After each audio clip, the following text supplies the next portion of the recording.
전도서 1장, 구약성경, 시편, 잠언, 그 다음에 전도서입니다. 전도서 1장 1절에서 18절.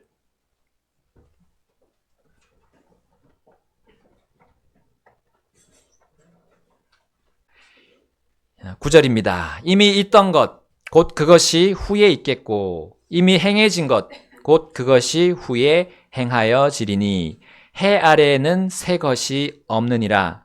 무엇을 가리켜 이르기를 보라 이것이 새 것이라 할 것이 있으랴. 그것은 옛적부터 우리 이전에 있었느니라. 우리 함께 11절 읽겠습니다. 이전 것들을 아무도 기억하지 아니하며 또 장차 있을 것들도 그 후에 올 것과 함께 기억되지 아니하리로다. 아멘.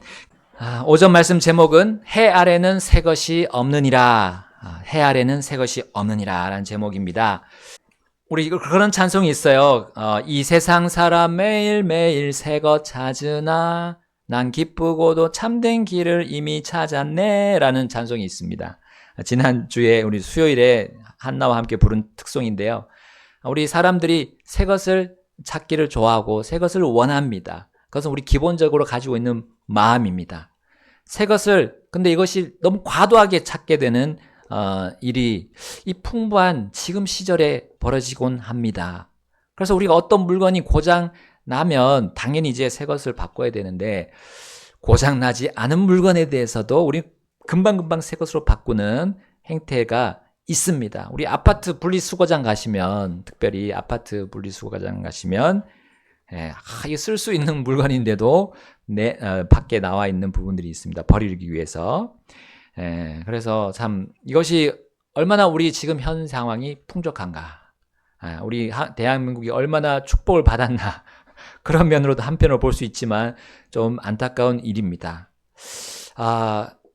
우리가 또 정말 하나님을 위해서 새롭게 해야 될 필요가 있는 부분은 우리가 또 새롭게 만들거나 꾸밀 필요가 있습니다.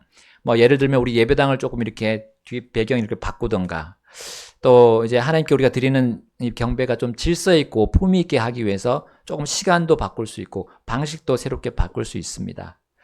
그러나 하나님의 관점에서 벗어나서 필요하지 않는 부분까지도 너무 과하게 치장하거나 새롭게 바꾸는 모습들이 이 세상에 있습니다.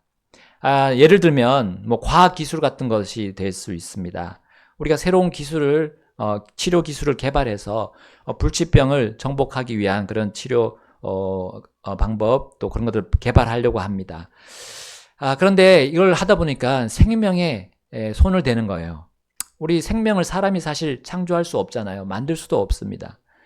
그런데 과도하게 그 생명에 손을 대는 우를 범합니다. 하나님의 영역인데 피조물인 사람이 손을 대는 그런 부분들이 있어요.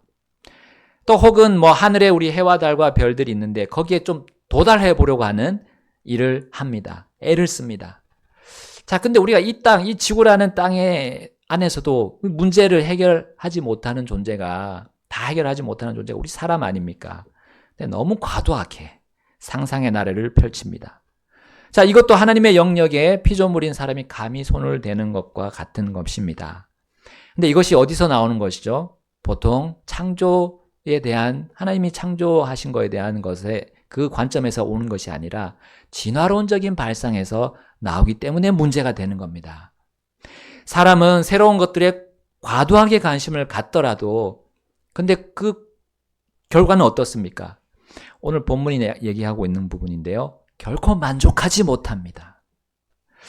근데 그것을 우리 사람 양심으로 알아요. 그걸 계속 파고 들어도 결과가 안 나오고, 원천을 찾을 수 없다는 것을 양심으로 이해하고 있지만 계속 그것을 받아들이지 않는 모습이 이 진화론적인 발상이고 그런 논리입니다. 하나님께서 설계하신 새로운 피조물이 되기보다는, 그래서 사람들은 내가 설계한, 내가 꾸며서 새 것이 되게 하는 그런, 내 스스로 구원을 받으려고 하는 그런 모습들이 있다는 거죠. 이것이 바로 사람이 자신이 죄인이라는 사실을 오히려 증명해 주고 있는 것입니다. 오늘 본문 전도서에는 하나님을 벗어나 사람의 본성적인 능력으로 새롭게 되려는 시도에 대해서 말해줍니다. 바로 그 말씀 뭡니까? 해 아래는 새 것이 없느니라 라고 선언하고 계시죠. 전도자인 이 솔로몬 왕은 왕이 그렇게 선언을 했지만 이것은 여러분 알다시피 이 솔로몬 왕이 하나님의 것을 받아서 이렇게 예언한 거나 다름없습니다. 그리고 선언한 거나 다름없습니다. 우리 솔로몬 왕이 어떤 왕이었습니까? 정말 지혜로운 왕이죠. 그런데 부와 명예도 함께 받은 왕이었습니다. 심지어 그 어떤 이전에 이후에 어떤 왕들보다도 그는 그 모든 것들을 많이 소유했던 그런 왕이었어요. 그래서 어떤 현자들보다도 그가 뛰어났어요. 더 다양하고 더 많은 경험들을 그 어떤 사람들보다 많이 했고, 그리고 그렇게 알아보려고 시도했던 사람이 솔로몬이었습니다. 그래서 그가 이렇게 말합니다. 전도서 1장 13절에 보시면 내가 지혜로 하늘 아래에서 행하여진 모든 일들에 관하여 찾아보고 탐구해 보려고 내 마음을 쏟았으니 하나님께서 사람들의 아들들에게 이스라엘인 해산의 고통을 주사 그것으로 단련받게 하셨느니라 했고요. 우리 16절 말씀 함께 읽어볼까요? 16절 시작. 내가 나 자신의 마음과 대화하며 이르기를 보라 내가 큰 지위에 올랐으며 나보다 먼저 예루살렘에 있던 모든 사람들보다 더 많은 지혜를 얻었다 하였나니 참으로 내 마음이 지혜와 지식의 큰 경험을 소유하였느니라. 아멘. 자, 물론 이 솔로몬은 해 아래에서 살았습니다. 또 그러나 해 아래에 있는 것들로만 탐구하지 않았어요. 만약 그랬더라면 그는 어떤 위인들이나 철학자들이나 현자들, 과학자들과 같았을 것입니다. 그러나 솔로몬은 해 아래서 해 아래 것들로 찾고 구하고 만드는 그 새 것은 헛될 뿐이라고 전도서에서 말하면서 시작했어요. 2절부터 3절에 이렇게 되어 있죠. 2절부터 3절 선포자가 이르되 헛되고 헛되며 헛되고 헛되니 모든 것이 헛되도다. 사람이 해 아래에서 취하는 모든 수고에서 무슨 유익을 얻으리요. 자, 그러면서 그는 세상의 이치를 4절부터 쭉 이렇게 얘기하고 있습니다. 4절 보시면요. 한 세대가 가고 다른 세대가 온다고 그는 말했습니다. 맞죠? 5절에는 그는 또 해가 뜨고 지면서 또 그 해가 자기 자리로 돌아간다고 말했습니다. 또 6절에 보시면 이제 바람이 나오는데요. 바람 역시 남쪽으로 가다가 북쪽으로 돌이키며 계속 돌고 순환 회로를 따라서 되돌아간다고 말했습니다. 7절에 보시면 이제 강이 나오고요. 바다가 나옵니다. 이제 강이 바다로 흐르지만 또 바다를 다 완전히 채우지는 못한다고 했어요. 그리고 다시 자기 자리로 돌아간다 말합니다. 자, 그리고 이제 8절을 보시게 되면 이 모든 것이 수고라고 말합니다. 수고. 자, 이것은 바로 피조물이라면 당연한 것임을 뜻하는 거죠. 이런 수고를 모두가 하는 거죠. 사람부터 시작해서 이 자연 만물들이 그렇게 한다는 것입니다. 그러나 이것을 사람이 말할 수 있다고 합니까? 우리 8절 말씀 보게 되면 말할 수 없다라고 말하고 있습니다. 모든 것이 수고로 가득하고 사람이 그것을 말할 수 없다. 이건 사람이 측량하거나 연구해서 탐구해서 밝혀낼 수 없다라는 거죠.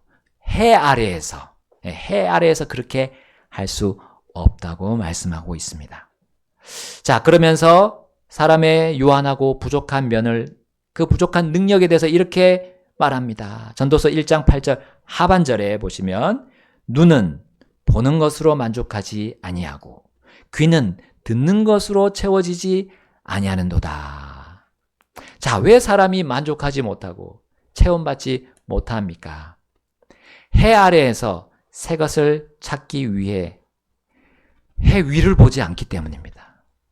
해 위가 있어요. 여러분, 해 아래에서만 새 것을 찾아다니면 만족받지 못하고 체험받지 못하는 겁니다. 비록 해 아래 살아가는 존재지만 해 위가 있음을 믿고 그쪽으로 눈을 돌리게 되면 만족을 찾게 될 것이라는 것을 반대로 얘기해주고 있는 거예요. 그리고 해 아래 새 것이 없음을 인정하고 해 위에 정말 새 것이 있다는 것을 봐라, 찾아봐라 라는 거를 지금 제시해 주는 것이 이 솔로몬이 기록한 전도서입니다. 바로 해 위에 누가 계십니까? 창조주 하나님이 좌정하고 계신다는 것을 보라라는 거예요. 들으라는 거죠. 그리고 믿고 받아들이라는 겁니다. 그럴 때 우리가 해 아래서 살아도 헛된 새 것을 찾지 않게 될 것이라는 거죠. 그리고 그러한 어리석음을 따르지 않게 될 것이라는 겁니다. 진화론적인 사상으로 살아가지 않을 것이라는 사실이에요. 자, 솔로몬은 해 위에 있는 새 것으로, 정말 진정한 새 것으로 사는 것이 하나님께 인정받는 삶임을 선포했던 겁니다. 곧 그는 하나님께서 정하신 그 자리를 벗어나지 않는 인생이 지혜로운 인생임을 선포했던 겁니다. 자, 아까 자연 만물들 다 나왔죠. 해처럼, 달처럼, 별들처럼, 바람처럼, 강처럼, 바다처럼 그 자기 자신의 자리를 지키는 것. 이것이 바로 하나님이 제시하시는 진정 새로운 삶임을 선포했던 겁니다. 자, 그것은 결코 틀 속에서 갇혀가지고, 체포돼가지고, 감옥에서 사는, 정체하는 삶, 그런 삶이 아닙니다. 여러분, 하나님께서 정하신 이 피조물에게 만들어주신 이 틀, 이 세상은 그들에게 최상의 것이라는 거죠. 바로 새 것이라는 사실입니다. 이것을 솔로몬은 선언했던 겁니다. 바로 이러한 진리 안에서 이 사람의 눈은 보는 것으로 만족하게 될 겁니다. 그리고 이러한 은혜 안에서 사람의 귀는 듣는 것으로 채움받게 됩니다.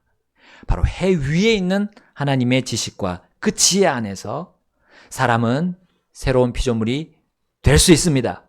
그리고 그 지혜와 지식 안에서 새 것을 소유할 수 있습니다. 그리고 속사람이 날마다 새로워질 것을 우리 주님이 보장하십니다. 자, 우리 각 사람이 자기 스스로에게 한번 물어봅시다. 해 아래에서 사는 나의 인생의 출발점이 어디입니까? 그냥 해 아래입니까? 아니면 해 위입니까?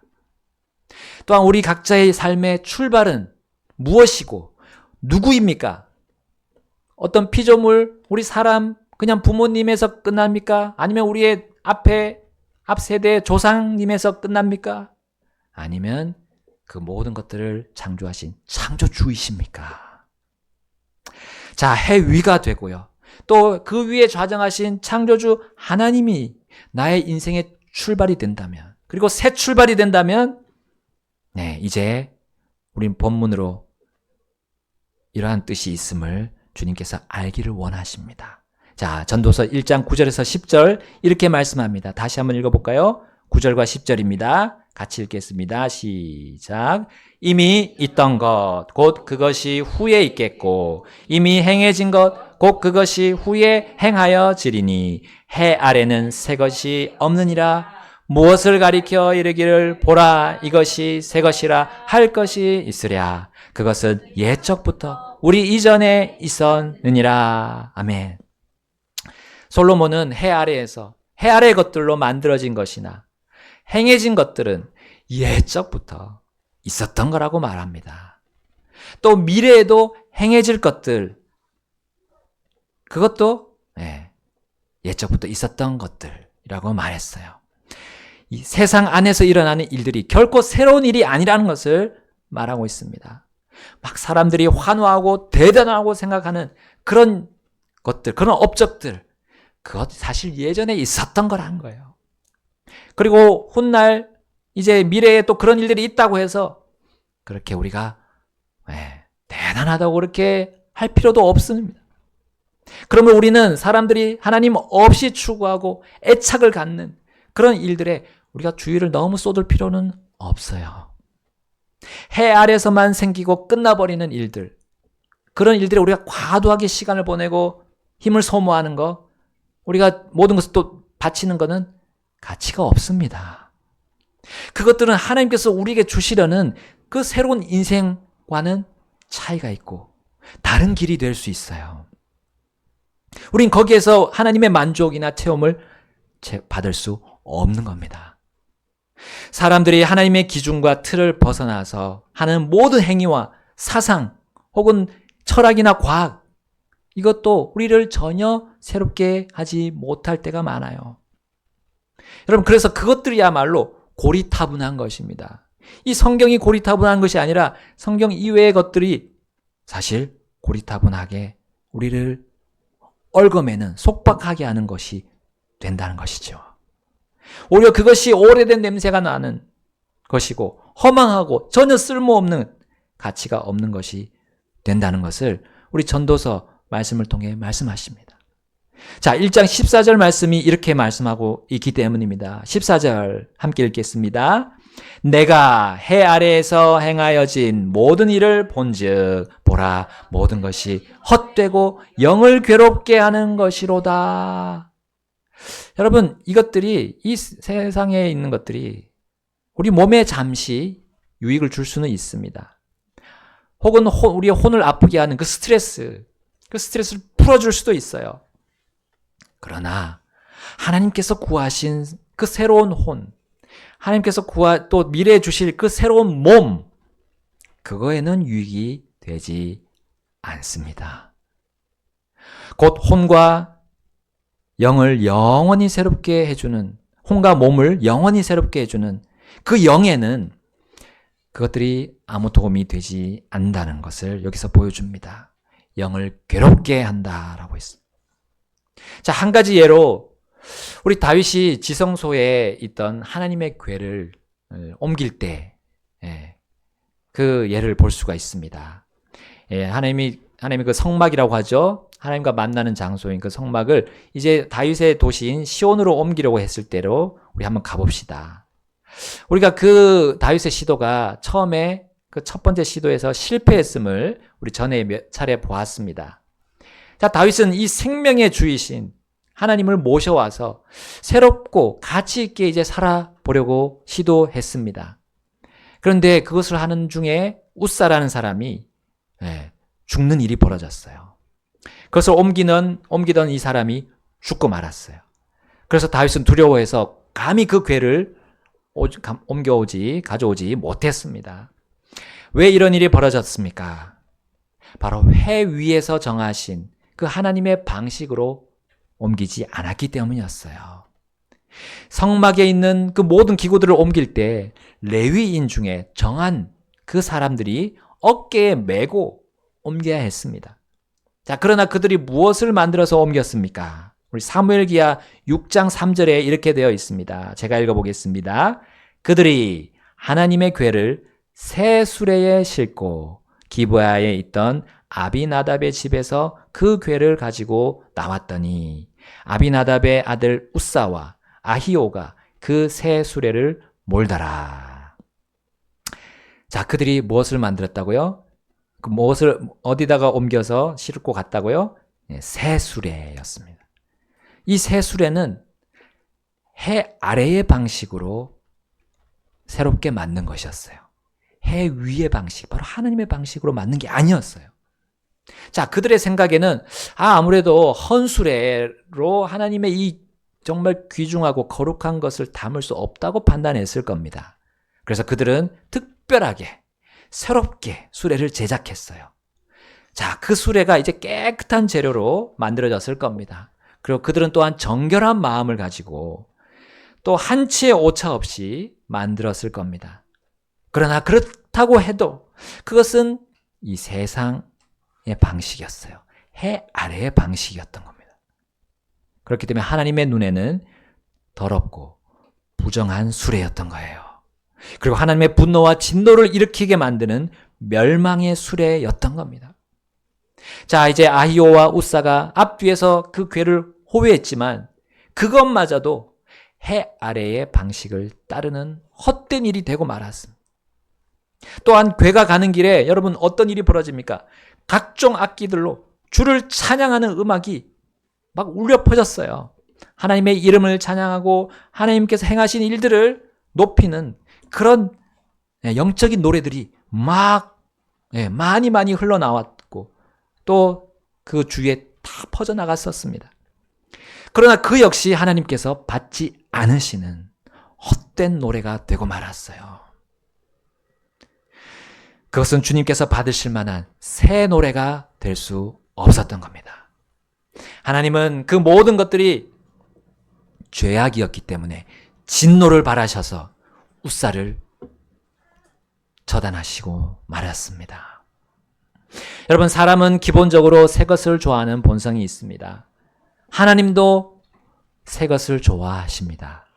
물론 해 위의 방식으로 만드는 그 새 것을 좋아하십니다. 하나님께서는 사람의 방식대로 그렇게 우리의 복음을 전해 주셨다면 여러분, 우리는 새로운 피조물이 될 수 없었을 것입니다. 하나님은 사람의 방식, 이 해 아래 방식이 아닌, 이 땅의 방식이 아닌 하늘의 방식, 해 위의 방식으로 우리를 거룩하게 해주셨습니다. 그리고 우리를 새롭게 만들어 주셨습니다. 하나님께서는 자신이 설계하신 대로 우리가 그 자리를 지킬 때, 순종할 때 우리의 인생을 새롭게 하십니다. 하나님께서는 우리를 매일 새롭게 하셔서 정말 놀라운 계획을 성취하기를 원하십니다.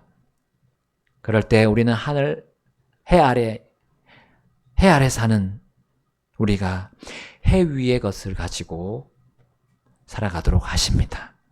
그래서 완전한 성능을 발휘하도록, 완벽한 성능을 발휘하도록 그렇게 이끌어 주십니다. 그러나 해 아래의 방식, 그 사람의 방식으로 만든 것들은 새 것이라 할지라도, 완벽하게 보일지라도 하나님의 눈에는 불완전합니다. 하나님의 일을 이룰 성능을 가지고 있지 않기 때문입니다. 그것들은 항상 문제를 일으킨 거예요. 여러분, 컴퓨터 보십시오. 또 AI를 또 보십시오. 오작동을 일으키게 됩니다. 특히 하나님 앞에서 그것들은 무용지물이 되고 맙니다. 하나님과 맞설 때 그들은 반드시 그것들은 다 패배하고 맙니다. 다윗의 대적들 중에 자신이 만든 새 것을 가지고 다윗을 죽이려고 했던 한 사람이 나옵니다. 사무엘기 하에 나오는데요. 사무엘기하 21장 16절로 가보겠습니다. 사무엘기하 21장 16절입니다. 자, 읽겠습니다. 시작. 그 거인의 아들들 중에서 무게가 노스로 300세겔 나가는 창을 들고 새 칼을 찬 이스비브노비 다윗을 죽이려 하였더라. 여러분, 이 거인, 이 이스비브노비란 이 거인은 어떤 사람이었냐면 다윗이 목동이던 시절에 무림의 돌 한 개로 쓰러뜨린 그 사람 누구죠? 골리앗입니다. 거인 골리앗의 아들들 중에 하나였어요. 이 이스비브노브는 아버지가 들고 있던 쇠 600세겔 나가는 거의 한 약 7kg 나가는 창에 약 한 3분의 2 무게 정도 되는 놋 300세겔의 창으로 무장했어요. 이제 놋이 구리니까 강도가 이제 철에 비해서는 약하죠. 그래도 그 창은 일반적인 창보다 무겁고 강했습니다. 그런데 그가 아버지 골리앗보다 또 나은 다른 한 가지 무기를 차고 있었어요. 그것이 바로 새 칼이었던 거예요. 이 칼은 블레셋의 유능한 대장장이가 새롭게 만든 칼이었습니다. 이전에 골리앗이 사용했던 칼보다 더 단단했고, 더 가볍고, 더 날카로운 칼이었음이 분명합니다. 특히 그의 아버지의 칼은 결국 골리앗인 그 아버지를 죽게 했죠. 다윗이 그 골리앗의 칼을 들어서 자신의 아버지를 처단했기 때문입니다. 그러므로 이스비브노브는 다윗에게 아버지의 원수를 갚기 위해서 얼마나 오랫동안 이를 갈면서 그 칼도 갈지 않았을까요? 그 새 칼을 제작하면서 자신은 아버지처럼 실수하지 않겠다 다짐하고 또 다짐했을 거 아닙니까? 그리고 드디어 이스라엘과 전투가 벌어졌어요. 그는 단 한 사람만 죽이면 그의 임무가 끝나는 거라고 생각했을 겁니다. 그리고 바로 그 한 사람 다윗 왕에게 진격합니다. 근데 다윗이 예전 같은 몸이 아니었습니다. 예전에 그는 전장을 누비면서 연전연승했고 이 블레셋에게 한 번도 진 적이 없었어요. 그러나 그가 이제는 늙었습니다. 전투력이 많이 떨어졌어요. 그리고 하필 또 그때 그 전투 중에 기진했다라고 15절에 보면 나옵니다. 그가 기진한 상태예요. 그때 이 이스비브노비 다윗을 향해서 돌진합니다. 그리고 복수의 그 새 칼을 꺼내서 찌르려는 그 순간이었어요. 자, 어떤 일이 벌어집니까? 21장 17절 상반절에 이렇게 나오죠. 그러나 스루야의 아들 아비새가 그를 구조하고 그 블레셋 사람을 쳐서 죽였더라. 예, 여기 나오는 아비새가 누굽니까? 아비새. 자, 이 전투가 있기 전에 일이었어요. 다윗은 블레셋에게 점령당한 그 자신의 고향 베들레헴을 멀리서 바라보면서 이렇게 말합니다. 누가 베들레헴 성문 옆에 있는 우물에 물을 내게 주어 마시게 할까 하더라. 자, 이 말을 들은 3명의 용사, 그 말이 떨어지기자마자 블레셋의 수비대를 뚫고 베들레헴 성으로 달려갑니다. 그리고 그 우물물을 떠서 다윗에게 가져다 줬어요. 자, 그 3명의 용사 가운데 한 사람이 아비새였던 겁니다. 자, 이제 그는 절체절명의 순간에 그 거인이 휘두른 새 칼을 이 아비새가 막아내요. 그리고 순식간에 다윗을 구해내면서 그 아비새는 곧이어 다윗에게만 집중하고 있던 그 거인을 처단합니다. 여러분, 이스비브노의 그 새 칼은 하나님 아래에서 하나님 없이 만든 새 것이었던 겁니다. 그것은 해 위에 하나님을 위해 싸우는 사람들을 해치지 못했어요. 반대로 해 위에 하나님의 것들은 낡고 하찮게 보일지라도 항상 날카롭고 완전하면서 실패하지 않는 칼과 같습니다. 그것은 세상의 어떤 첨단 기술로도 신기술로도 만들어진 새 것들의 성능을 능가합니다. 해 아래에서 수많은 사람들이 하나가 되어서 그러한 새 사상들에 동조할지라도 그들은 하나님 앞에서 패배를 피할 수 없습니다. 마치 삼손을 묶은 그 세 줄과 같은 기발한 아이디어라고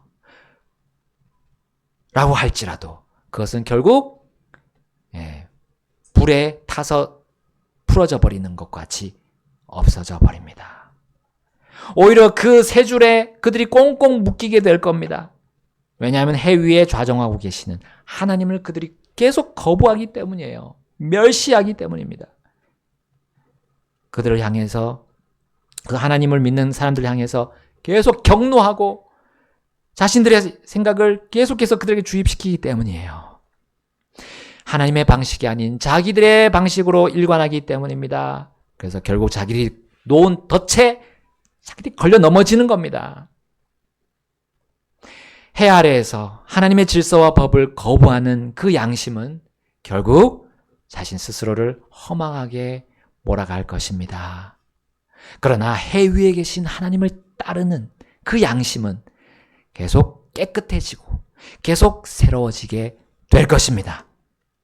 자, 우리 본문으로 돌아가서 정리해 보겠습니다. 전도서 1장 다시 11절로 가보겠습니다.